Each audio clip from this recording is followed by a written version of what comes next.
I'll tell you, my life has changed tenfold.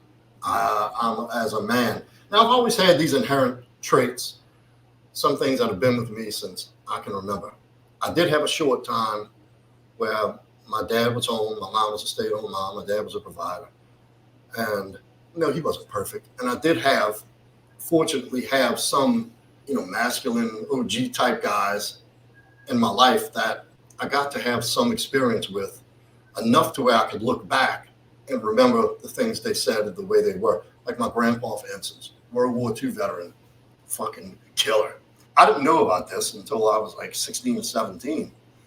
And he was in a World War II. He fought in the Pacific. And he deployed for 2 years straight at war. Like, could you even imagine that? 19 years old, out just killing for 2 years. Seeing people die, seeing people get maimed and killed, and seeing the worst of humanity has to offer, and coming back and having to reacclimate to society and civilization. And he said he went 2 years without seeing a white woman. That was his words. All native women in the Solomon Islands.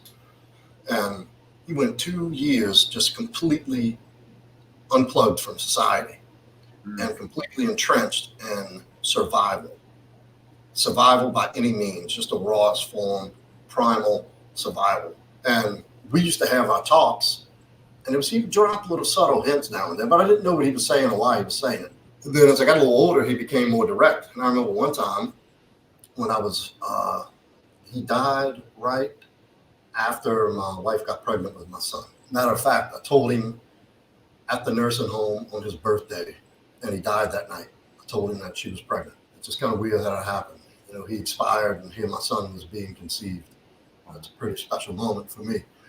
And that's something he said years before that, when I'll tell you how it started. Saving Private Ryan, you familiar? Beautiful movie. Well, I used to, even in my party years, I would take one day out of a week. Typically, it was one day out of the week. Sometimes it was 3 times a month. And I would go eat dinner with them. We'd usually play cards or watch a movie or something, just to spend time with my grandparents, because I grew up really close to them. And one night I went over there to surprise him, because I'd learned that he was in World War II, and I didn't even know about the European campaign and the Pacific campaign. I wasn't even well versed in what I thought World War II meant Hitler, right?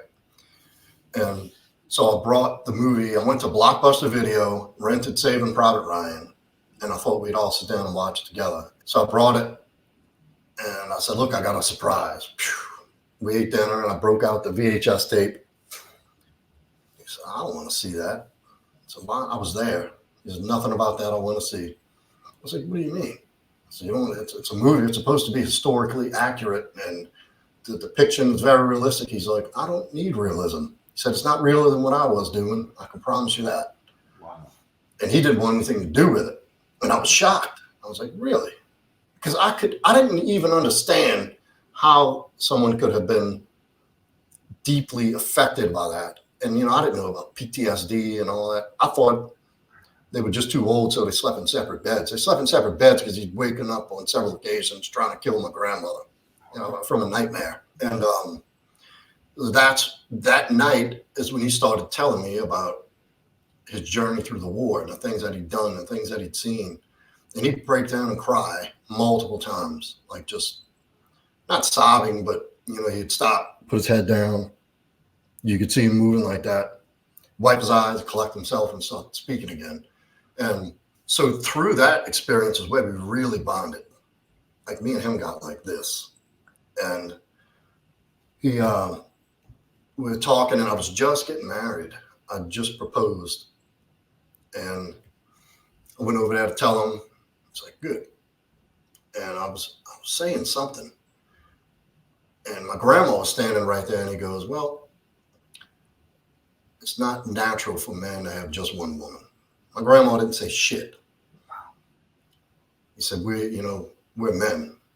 We're supposed to go out there and spread our seed and conquer. He said, it doesn't work like that for women. My grandma didn't say a word. And then she just kept on tooling in the kitchen like she was doing. He didn't lower his voice or nothing. He said that shit as a matter of fact. Mm-hmm. And then he said, you know, and he didn't know how to articulate as well as we understand it now and can express what that means. As far as he used the words, you're the king of the castle. You run your family. Like, you're the guy they answer to. And, you know, we talked a little bit about that. So luckily, even through my blue-pilled years, I had those kind of conversations and those moments to turn back to. And I remember one time, I forgot what it was, but he like hit the nail on the head looking back about, I forgot what the fucking thing was exactly, but he said something along the lines of, she don't want that. Like being, I think it was talking about being understood or something. He goes, she don't want that. She don't need to be understood. She needs to be led. He said it that simple, went back to doing whatever he was doing. So it was those little moments, those little conversations, and a few other people I've had cross paths with in my life that I look back now and see it was just a part of my journey that have really rung true in the present, and what they were trying to tell me and what they were trying to convey and what it meant and how valuable that was to me. You got to think of how many young men never have that contact or that experience with this type of fucking traditional, old school, hard ass men. And that contributed to me being here and being in this space and being a content creator and a thought leader in this space to help guide young men, older men. I didn't learn about the shit till I was 40. And I knew something was off the whole way through. Right. I was the same. My dad was very masculine in our family. He did the work. You know, my mom stayed at home and she had like a job she'd go to a couple times a week. It's the same thing. Like once I got into the real world and all my programming was coming out, I had that reference point. So I knew something, like I knew there was another way and I wasn't doing it. I was still being told though that the way I was doing it was actually the better way, being soft and open, and those are still qualities I have, and I think it's a feature, not a bug, but I'm learning how to hone those in a more masculine way. But when I was younger and I was doing drugs and I was partying, I was not a leader. So I kept thinking that, okay, I can keep doing this because society is telling me that it's a-okay.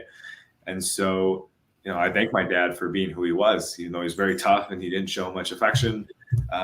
He does more now as he's getting older, because I think, some of the testosterone's wearing off and he's just more of a kind of just, he's just like dad now.